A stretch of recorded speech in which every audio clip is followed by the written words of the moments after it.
Okay, so we're going to focus on the bank reconciliation. And this is quite an important topic if you are a beginner to accounting, because many qualifications will include this topic in their introductory financial accounting uh, sessions. So what we're going to do today is that we're going to focus on a question that's going to help us apply or understand the concept of the bank reconciliation, right? So this question that we're going to focus on is taken from tutorial letter 102 from FAC 1502. All right. So it's from the FAC 1502 tutorial letter 102.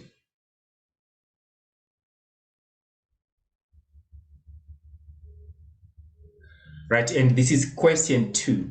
All right, so if you get this tutorial letter, or if you can't get it, that's not very important. You can still follow. We believe you are able to follow the discussion that we're going to have. So my name is Thomas and I'm with Topcrest Online. All right, so we offer private tutorials for students who need extra help. So these are private tutorials. Students who are interested in joining our private tutorials can go on YouTube, look for our Telegram links there and join Telegram, or they can WhatsApp on this number. So if you WhatsApp this number, you just say you would like to join classes on Telegram. Then there on Telegram, you can speak to our consultants. They will help you on how to join classes so that we can help you with your modules. So let us go to the question. So let us, as we go to the question, we're going to discuss the concepts and the procedures that are followed when we do a bank reconciliation statement. But one thing that we have to do all the time when it comes to the bank reconciliation is, the first thing is to distinguish between the bank statement and the bank account in the general ledger. So the scenario is we have a bank account in the general ledger. So in the general ledger, our accountant or our bookkeeper or our clerk is going to record amounts in the account in our general ledger. All right. So as soon as transactions are reviewed to the accountant is going to record in the general ledger, So we have a bank account in the general ledger with a debit and a credit. So it's going to record debits and credits and have balances at the end. So this is a general ledger, the bank account in the general ledger. And it's our own, it's the company's records of their monies. Right? But remember that the same company can also be banking their money, all right, with ABSA or any other bank. So ABSA is also going to keep their own record of the movements of monies into and out of the ABSA account that is kept at ABSA. Right. So the accountant of the entity that only makes entries in the bank account in the general ledger. But right at the bank there are other people who work for ABSA who are going to maintain their account for them. So we have two accounts here. One which tries to track the movement of monies, and this is from the entity's records. All right. So the entity will also keep its own records. So this is the bank account. This is what we refer to as the bank account. All right. And sometimes we just say the bank account in the general ledger. So secondly, the bank is also going to keep a record of the movement of monies in and out of the account at ABSA. All right. So that is referred to as the bank statement. We normally refer to that as the bank statement. So when we speak of the bank account in accounting, it's this one in the general ledger. Then the account kept at ABSA or any other bank is referred to as the bank statement. Right. So it's going to be referred to as the bank statement. And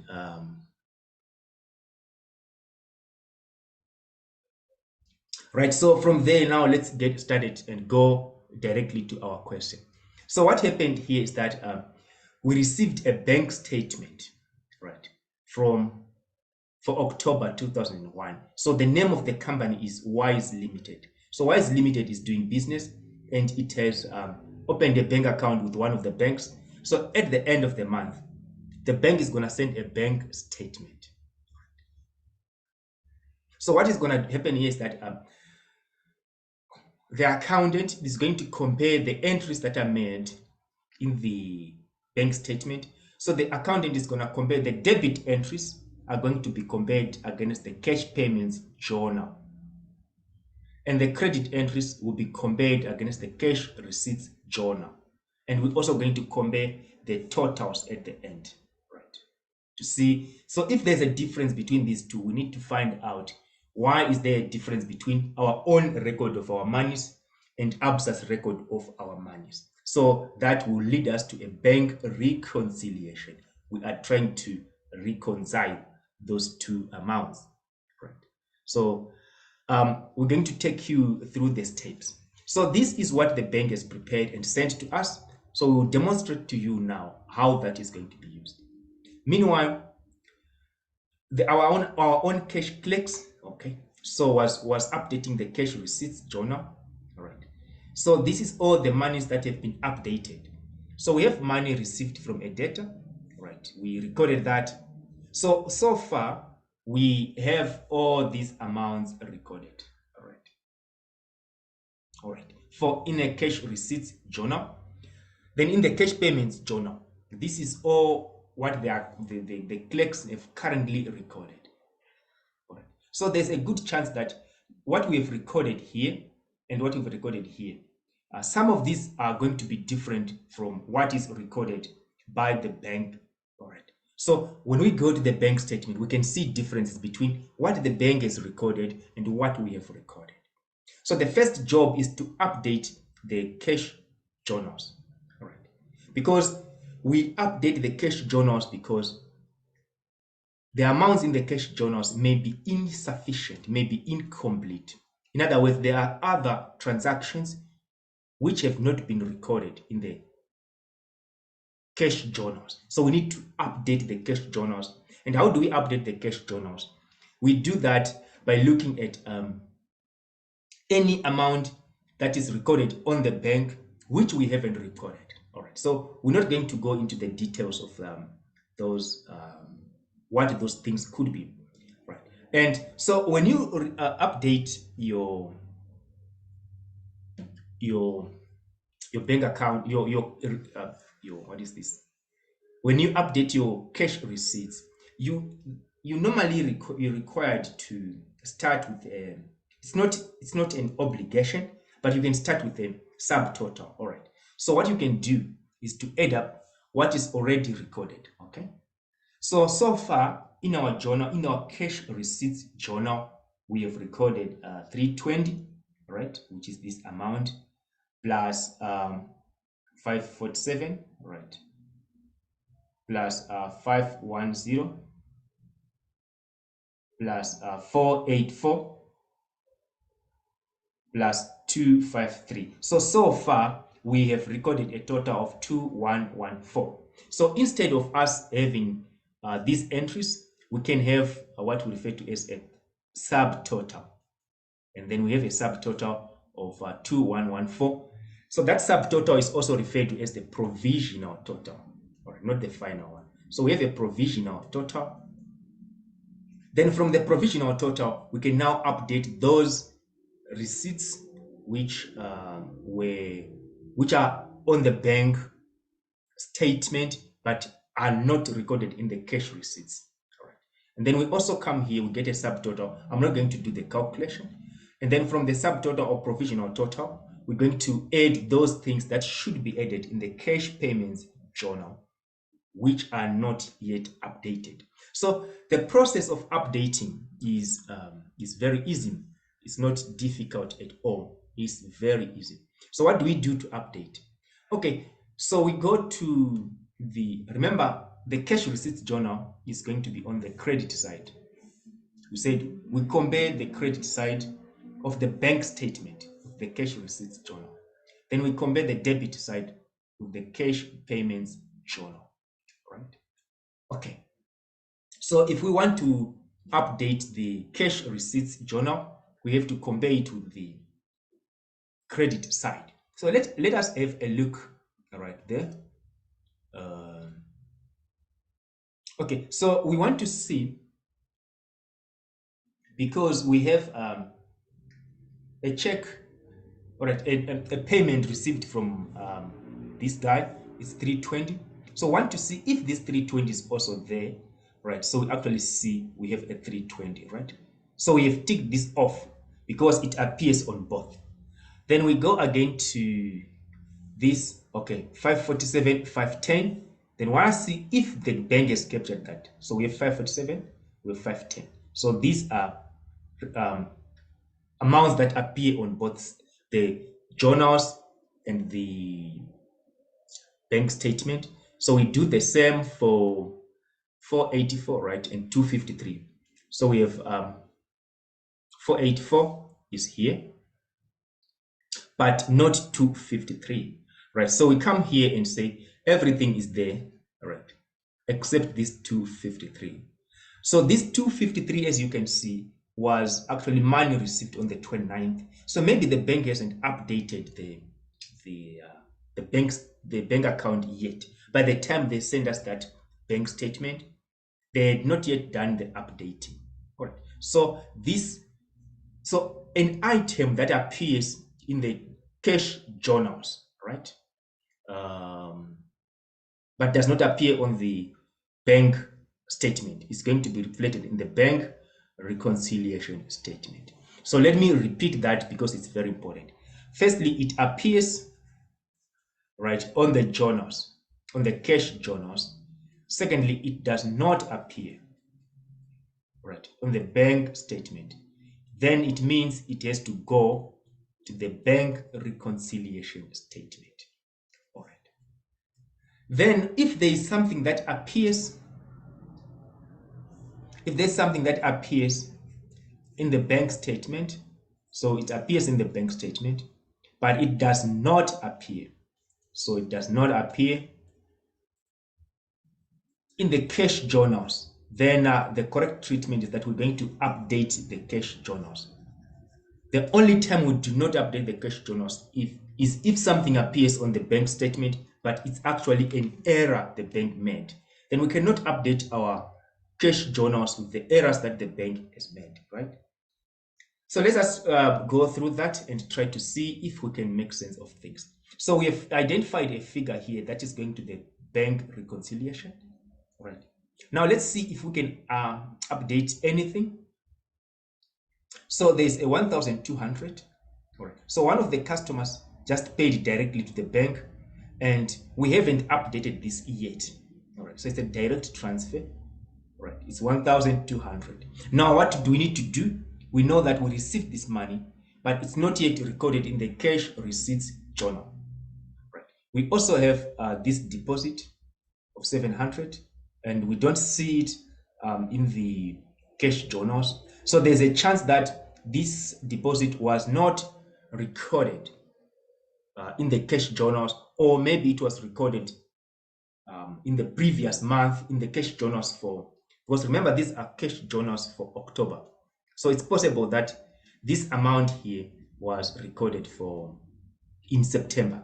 So it can't be recorded again. The only thing is that we're waiting for it to reflect on the bank statement, and then it reflects the following month, which is October. So we're going to update this direct transfer, 1,200. And for this 700, we have to read additional information to see what's the story with that. So I'm going to update here to say, okay, my provisional total was whatever it is. Then I'm going to say there's a direct transfer, correct? So what's the amount there? It's 1,200. So I'm going to put there a 1,200. Right. I do the same for my cash payments journal. And remember, the cash payments journal, I look at the debit side of the bank statement, right? So I'm going to look at this amount. So 216,294, 80. I need to go and check if they are there, if they are recorded by the bank. So I have 216, I have it. 294, I have it. So I tick because it appears on both sides, right? So 216, then an 80. I have to check if there's an 80. I do see an 80 here, right? I tick everything that appears on both sides. Then I proceed. I have 740, 628, 153, these amounts, all right? Okay, so 740, 628, 153. So I have that 740 is here, 628 is here. What else do we have? So we have 153. So I'm looking for 153 here, and I can't see 153. You see, so I'm going to look at this and say 153. Why? All right, so I have to be told by additional information what happened with that, but it's most likely going to go also to the cash to go to the bank reconciliation statement, but we wait for more information so that we know the story of the 153. Then 278, 340, 58. So I'm going to have 278, 340. What else? Then a 58. So there is a 58. So this is there, this is there, and this one is not there, right? There's no 58 there. If I look, I can't see a 58. All right, so I think that also will go to the bank reconciliation statement. Remembering that the items that go to the bank reconciliation statement are those that have been recorded in the cash journals. So that's the first requirement. They appear in the cash journals, whether it's the cash journals for this month or cash journals for the previous month. They appear in the cash journals, right? And they do not appear on the bank statement. So this one doesn't appear. Then the 153 also doesn't appear. So for now, we would like to think that we're going to add them to the bank reconciliation. Right now, we also have some items that appear on the bank statement, like this one.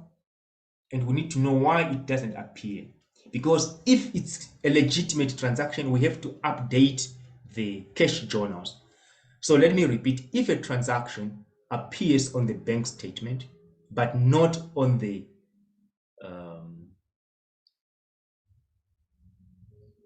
journals, then we should consider updating that to the journals, unless if it is a bank error. Right, so these are bank charges we wouldn't know until we get a statement. This is a dishonored check. RD means refer to drawer. So probably somebody paid us money, right? And we were using a check system. So the bank recorded that, but then eventually it was realized that this guy, M. Musa, doesn't have sufficient money, or there is some problem with his check. So it's referred back. So it was originally recorded in the cash receipts journal, but now it has to be recorded in the cash payments journal. This also has to be recorded in the cash payments journal. So what we're going to do is that we're going to add in our cash payments journal, we're going to add those amounts. We're going to add those two amounts. All right. And then we check the rest to see. Okay, so let's see here. So we have 48. Right. So that is a dishonored check, and that is bank charges. All right. So when you are updating the cash journal, so this is a dishonored check, or you can say M. Musa. And when you are updating this, right, is that the correct amount? 48 and a 12. So we have bank charges. All right. So bank charges is 12. So what I'm saying is, when you are updating those in an assessment or in an examination, right? If you are having a written exam, you can use any words. But if you using if you are writing an assessment whereby you have to choose words given to you, let's say from the list of options, then you have to drag and drop the correct one. Okay. So bank charges will include things like your bank charges, service fees, cash deposit fee. All right. So your bank charges will include all those things, and they are listed together as bank charges, not so. All right, so what we have done so far is to update. Then let's look at additional information. All right. All right. So,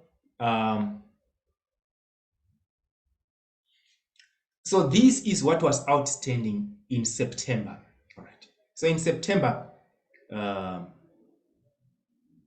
this is what we had recorded in the cash payments journal. It was not appearing in the bank statement in September. This is a deposit. We had recorded that in the cash receipts journal in September. It was not appearing in the bank statement. So now our job is to say that which was recorded in September, does it now appear? All right. If it doesn't appear, we will include it in the bank reconciliation statement.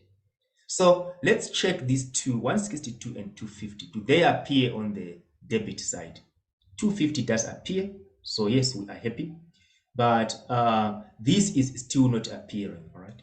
This 250, so it goes to the bank reconciliation statement. Why does it go to the bank reconciliation statement? Because we've already recorded it in the cash journals for September. We are waiting for it to appear on the bank statement. So that's why it goes to the bank reconciliation.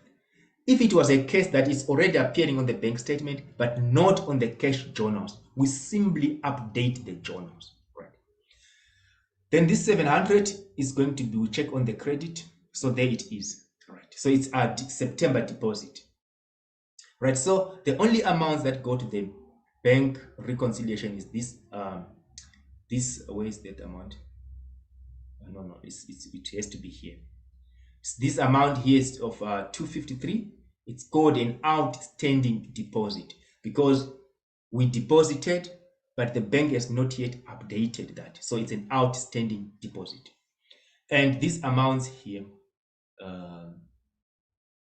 remember, I think there were two amounts that are also not appearing. So we have to, including this amount as well here, which we couldn't see this 250. All right. Or is it the 250? It's actually the 162, which has to go again to the bank reconciliation. Right. So the bank account in the trial balance was 1350, or was this amount favorable? So favorable means it's a debit balance in the bank account, right? Because it's an asset to us. So if it was a liability, it would be unfavorable or a credit balance in the general ledger or in the trial balance. Then there's an interest on investment that was received on 30 October. So that is going to help us understand what the money is for. So direct transfer was an investment, was interest received, interest income. So we've updated that already. So if we go to our cash journals, you see we already have all that was already included. We said we normally end up here, then you add up everything, then the total is called a subtotal or provisional total. Then we update the cash receipts journal with an additional entry from the bank statement, and it's interest income, because we are told this is interest on an investment. So we say, okay, we received an extra, so we're gonna update the cash receipts journal. It's 1,200. Now the updated cash receipts is 3314. This is the total we're going to post to the bank account in the general ledger. Then we do the same for the cash payments journal. So we add up everything. Like I said, I think where do we end? All right. So we end up here on. All right. So we are saying we add up everything. Then we have a subtotal. Then we update these. All right. So remember, it says it's a data, right? M Musa trade receivables control. All right. It's a bounced check or dishonored check. Then bank charges. So we add these to the cash payments journal. So we've updated the cash payments journal.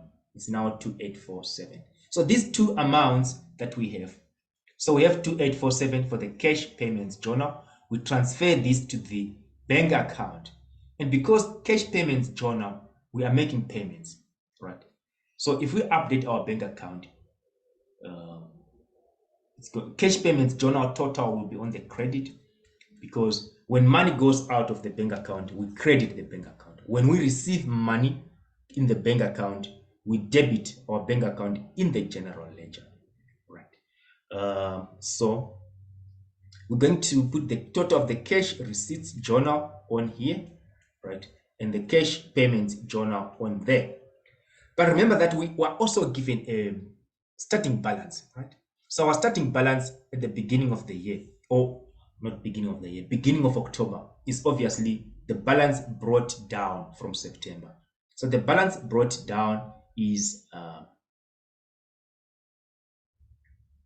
favorable. It means it's on the debit side. All right. So we're gonna have our balance brought down as 13,530. Then we make those entries for total of cash receipts journal, total of cash payments journal. Not so. So then we have our bank account in the general ledger. So this is what our general ledger looks like. We have a debit, we have a credit. So this is October 1, right? Balance brought down. It's on this debit side because it's favorable. If it wasn't favorable, then our balance brought down would be on this side because it's an overdraft.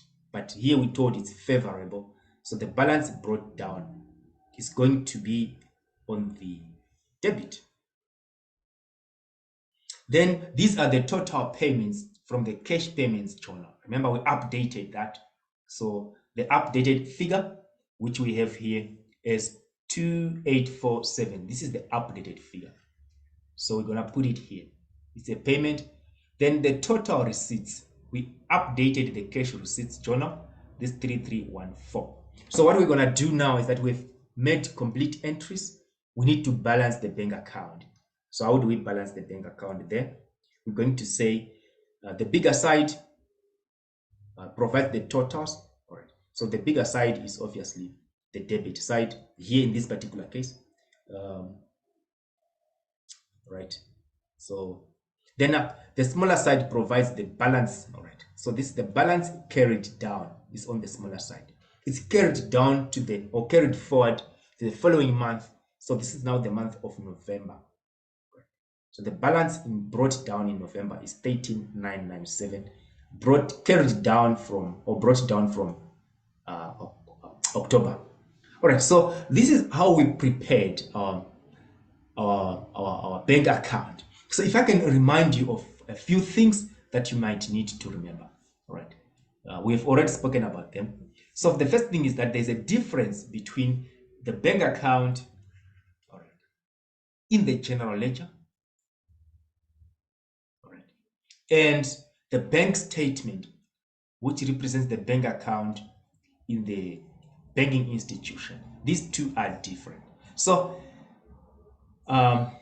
if I can just confuse you a little bit more. So let's say this is the bank account in the general ledger, right? Actually, I don't want to confuse you, but it can be confusing. That's what I mean. And this is the bank statement. So if we have a favorable balance in the bank, if we have a favorable balance in the bank account in the general ledger, it's going to be a debit entry. But if we have a favorable balance in the bank statement, it's going to be a credit entry. Why? Why is that? Because for us, it's the bank account in the general ledger. It is us, the accountant, the company which keeps their own records. So for them, it's an asset, and assets have debit balances. But for the bank, if you have money in your bank account by Absa or FNB, they owe you. So when they keep your own account, they owe you that money. It's a liability. All right. So that's why it will be a credit.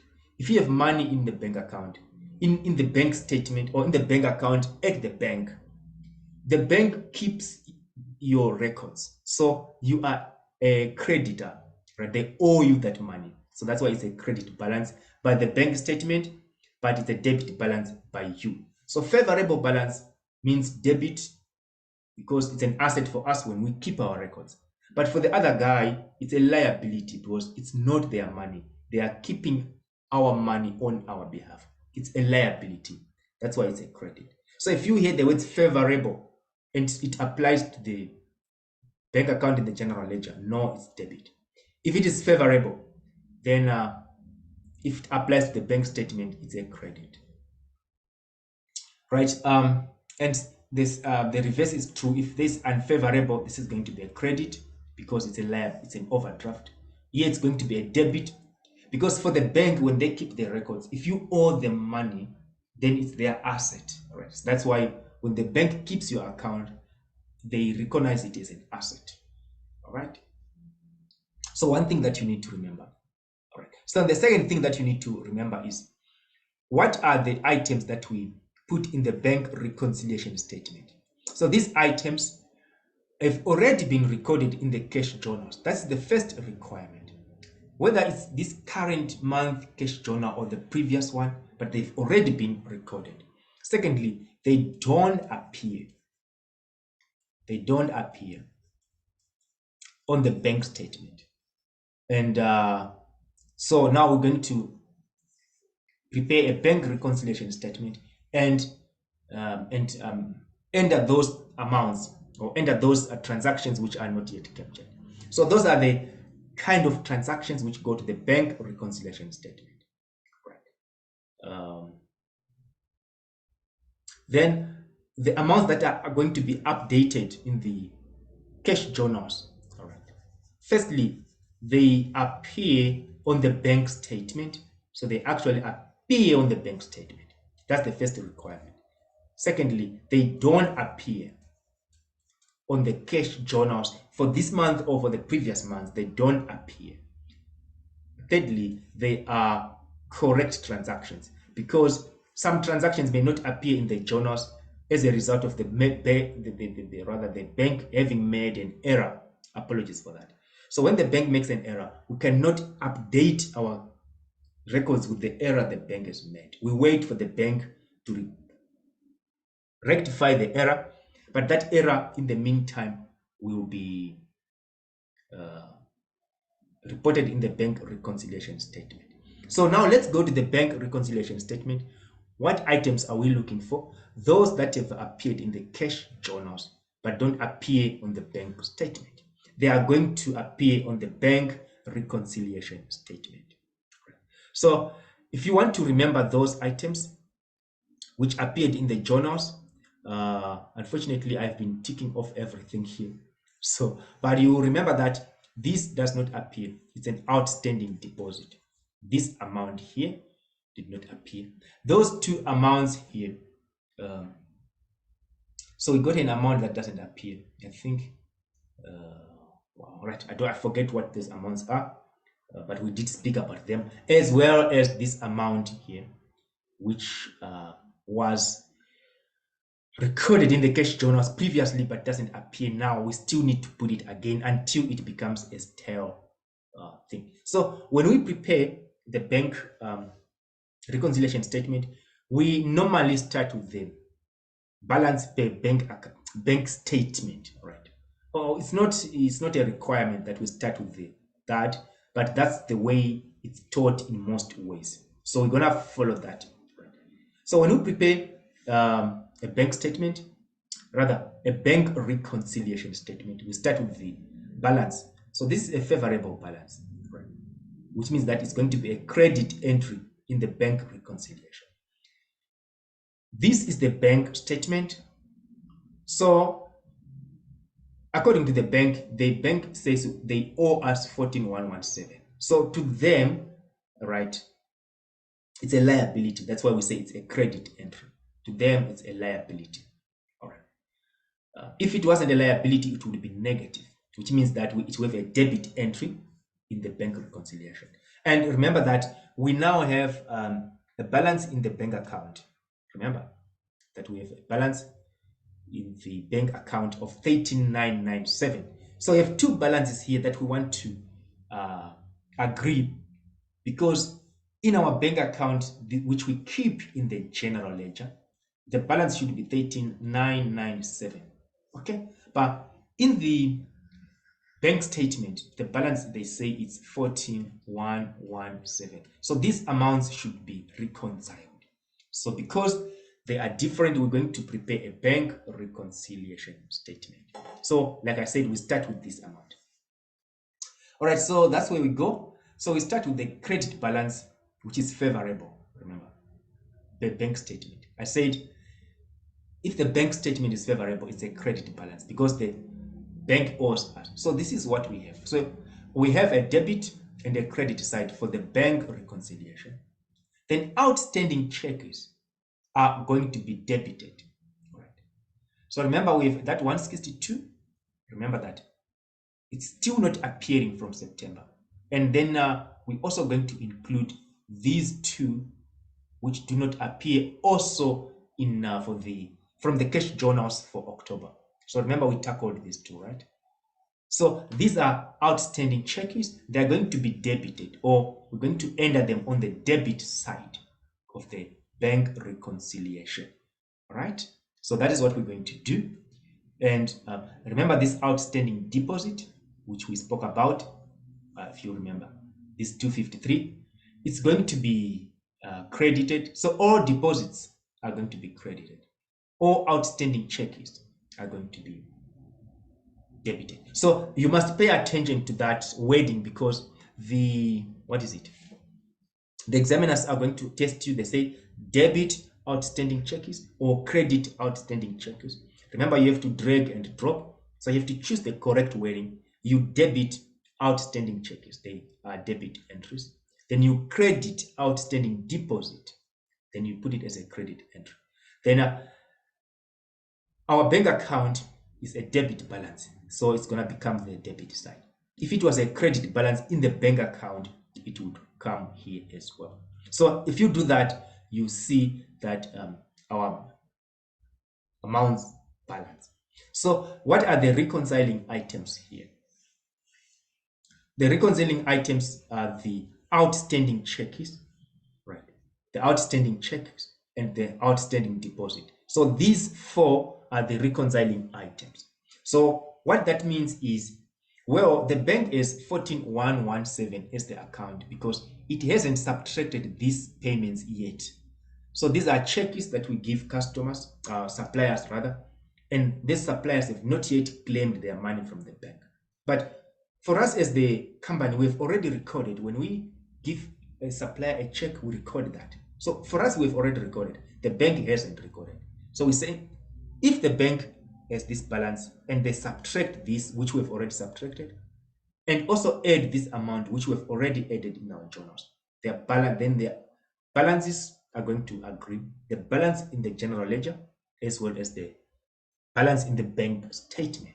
All right, so this is just some of the things that you need to know. But if you like more questions based on previous assessments from various institutions, especially from UNISA, you can try to join our class, but then we give you the actual practice. These are just the broader concepts, but the actual practice might have slight tricks here and there. So if you need more help, you can consider joining us. And here is what we do. So this is for TopCrest. You can WhatsApp this number, or you can look for our videos on YouTube. Then you look for the Telegram. Okay, so the Telegram links are given there under the comments section.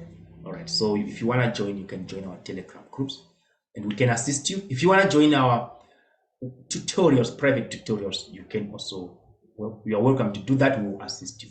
We sincerely hope that this has helped you. If you have any questions or if there's an error you might have noted in this, please, you're very much welcome to talk to us. We will rectify that.